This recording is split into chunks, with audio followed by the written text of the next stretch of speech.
നമസ്കാരം സുഹൃത്തുക്കളെ. കേരള നിയമസഭയിൽ BJPക്ക് 3 MLA-മാരെ കിട്ടിയത് കനത്ത അടിയായിപ്പോയി ഇടതുപക്ഷത്തിനും വലതുപക്ഷത്തിനും. ഇന്നത്തെ ദിവസം നിയമസഭയിലെ ചില രംഗങ്ങൾ ഞാൻ കാണിക്കാം. മുൻപ് ഈ ഇടതുപക്ഷവും വലതുപക്ഷമൊക്കെ സഭയിലില്ലാത്ത ഒരു പാർട്ടിക്കെതിരെ എന്ത് തന്നെ പറഞ്ഞാലും എതിർ ശബ്ദമൊന്നും ഉയരില്ലായിരുന്നു. കാര്യം അവർ തത്വത്തിൽ ഇന്ത്യ മുന്നണിയാണല്ലോ. പക്ഷേ പഴയ അവസ്ഥയല്ല ഇപ്പോൾ. നോക്കിക്കണ്ട് പറഞ്ഞില്ലെങ്കിൽ കണ്ടം വഴി അവർ ഓടിക്കും. കണ്ടു നോക്ക്.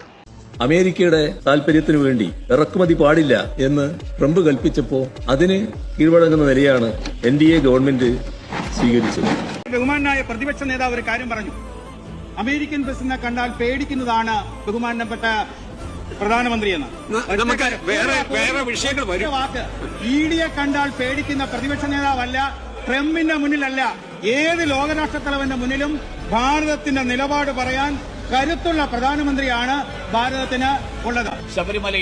ശബരിമലയിലെ ശ്രീകോവിലിൽ നടന്ന കൊള്ള, ആ കൊള്ളയുടെ പിന്നിലുള്ള ഗൂഢാലോചന, ആ രാഷ്ട്രീയ ഗൂഢാലോചനയിൽ അന്വേഷണം ഉണ്ടാകുമോ എന്നുള്ളതിൽ സർക്കാരിന്റെ നിലപാടെന്താണ്? ഭാരതാംബയുടെ പൂജിക്കുന്നത് ഞങ്ങൾ എതിർക്കുന്നു. കമ്മ്യൂണിസ്റ്റുകാരത് എന്നും എതിർത്തുള്ളതാണ് സർ. 1942 ക്വിറ്റ് ഇന്ത്യ പ്രക്ഷോഭത്തെ എതിർത്തവരാണ് ഇവര്. സുഭാഷ് ചന്ദ്രബോസിനെ ബ്രിട്ടീഷുകാരുടെ ചെരുപ്പ് നക്കിയെന്ന് വിളിച്ചവരാണിവർ.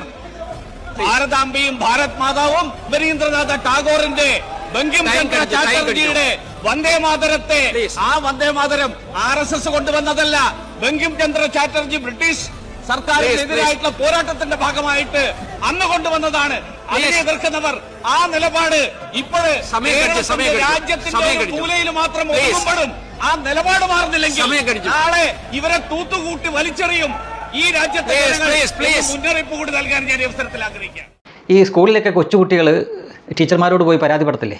എന്നെ അവൻ പിച്ചി നുള്ളി, എൻ്റെ തൂക്കറബർ എടുത്തുകൊണ്ട്, ഈ തൂക്കറബർ എന്നൊക്കെയാണല്ലോ ഈ എറേസറിനൊക്കെ പറയുന്നത്, എൻ്റെ പെൻസിൽ കൊണ്ടുപോയി എന്നൊക്കെ പറഞ്ഞുകൊണ്ട് പരാതിപ്പെടുന്ന പോലെയാണ് 10 വർഷത്തോളം മുഖ്യമന്ത്രിയായിരുന്ന പിണറായി വിജയൻ ഈ സംഭവത്തിന് ശേഷം സ്പീക്കറായിട്ടിരിക്കുന്നത് നമ്മുടെ തിരുവഞ്ചൂർ രാധാകൃഷ്ണനാണ്. അദ്ദേഹത്തോട് പരാതി പോലെ പറയുന്നു. അതായത് ചട്ടവിരുദ്ധമായിട്ട് കൂടുതൽ സമയം BB ഗോപകുമാറിന് സംസാരിക്കാൻ കൊടുത്തു. അത് പാടില്ലായിരുന്നു. അങ്ങനെ കൊടുത്തുകൊണ്ടാണത്രേ അദ്ദേഹത്തിന് ഈ പിണറായി വിജയനെ പറപ്പിക്കാൻ പറ്റിയത്. അതായത് പിണറായി വിജയൻ നേരത്തെ ആ അനുഭവം വെച്ചിട്ട്, അതായത് നേരത്തെ എന്ത് തന്നെ പറഞ്ഞാലും BJPയുടെ പ്രതിനിധി ഇല്ലല്ലോ, അങ്ങ് പറഞ്ഞിട്ട് പോവാം.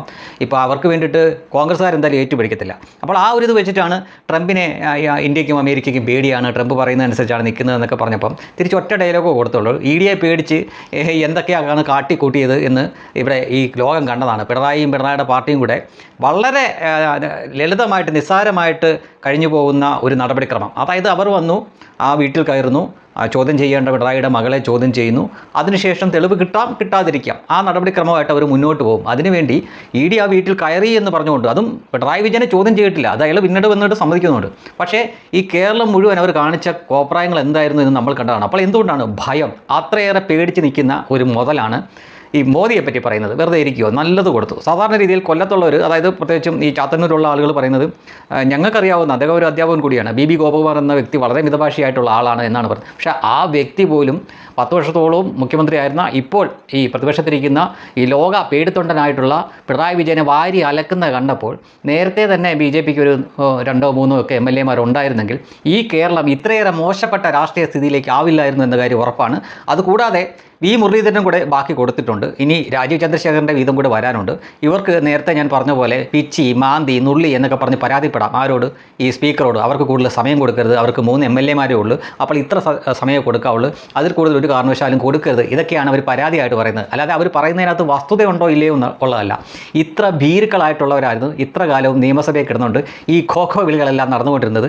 തിരിച്ചു പറയാൻ 3 പേര് അവിടെ എത്തിയപ്പോൾ കിടന്ന നക്ഷത്രം എണ്ണുന്ന കാഴ്ച നമ്മൾ കണ്ടു തുടങ്ങിയിട്ടേ ഉള്ളൂ. ഇനിയും ധാരാളമായിട്ട് നമുക്കത് കാണാൻ സാധിക്കും. കാരണം പറയുന്നത് നിയമസഭയിലാണ്. പുറത്തിരുന്ന മാധ്യമങ്ങളുടെ മുന്നിൽ പറയുന്ന പോലെ, ചന്തയിൽ മൈക്കിട്ട് വിളിച്ച് പറയുന്ന പോലെയല്ല. നിയമസഭയിൽ പറയുന്ന കാര്യങ്ങൾ അവിടെ സഭാരേഖയായി മാറപ്പെടും. അല്ലാതെ ചുമ്മാ തോന്നിവാസമൊന്നും വിളിച്ചു പറയാൻ പറ്റില്ല അവിടെ. അല്ലെങ്കിൽ വസ്തുതാപരമായിട്ട് അതിനെ ഖണ്ഡിക്കുമ്പോൾ അവർക്ക് വാദിക്കാനുള്ള സംഗതികൾ ഉണ്ടായിരിക്കണം, അല്ലെങ്കിൽ ശരിക്കും പണി കിട്ടും. മുമ്പ് അവർക്കിതൊന്നും നോക്കേണ്ടിയിരുന്നില്ല. നരേന്ദ്രമോദിനെയോ BJPനെയോ RSSനെയോ ഏത് വിഷയത്തിലും അവർക്ക് വലിച്ചിഴയ്ക്കാമായിരുന്നു. എന്തൊക്കെ മോശമായ രീതിയിൽ പരാമർശം നടത്താമായിരുന്നു. കാരണം അവർക്ക് വേണ്ടിയിട്ട് എന്തായാലും കോൺഗ്രസോ മുസ്ലിം ലീഗോ ഒന്നും അതിനെ എതിർക്കില്ല. അവരിങ്ങനെ നിശബ്ദമായിട്ട് കേട്ടുകൊണ്ടിരിക്കും. പക്ഷേ ഇനി അങ്ങനെയല്ല. 3 പേരേ ഉള്ളെങ്കിലും അവർ വാരി അലക്കുമെന്ന കാര്യം ഉറപ്പായി. അതും വളരെ ശാന്തമായിട്ട് ഇടപെടുന്ന, അല്ലെങ്കിൽ വളരെ ശാന്ത സ്വഭാവമാണ് എന്ന് അദ്ദേഹത്തിൻ്റെ നാട്ടുകാർ പോലും പറയുന്ന BB ഗോപകുമാർ, അദ്ദേഹമാണ് BJPയുടെ നിയമസഭാ കക്ഷി നേതാവ്. അദ്ദേഹം പോലും വളരെ ശാന്തമായിട്ട് തന്നെയാണ്, പക്ഷേ ഒരു അന്യായ അലക്കാണ് വലിച്ച് അലക്കി കൊടുത്തത്. എന്തായാലും കോൺഗ്രസ്സുകാരും അങ്ങനെ പിണറായിയോട് അങ്ങനെ പറയാൻ പോണില്ല, ഇ ഡിയെ പേടിച്ച് കാട്ടിക്കൂട്ടിയ കോപ്രായങ്ങളെപ്പറ്റി. പക്ഷേ അദ്ദേഹം അത് പറഞ്ഞു. അത് പിണറായിക്ക് നന്നായിട്ടങ്ങ് കൊണ്ട്, അതുകൊണ്ടാണ് തിരുവഞ്ചൂർ രാധാകൃഷ്ണനോട് പോയി പരാതിപ്പെട്ടത്, എന്നെ പിച്ചി മാന്തി എന്നൊക്കെ പറഞ്ഞുകൊണ്ട്.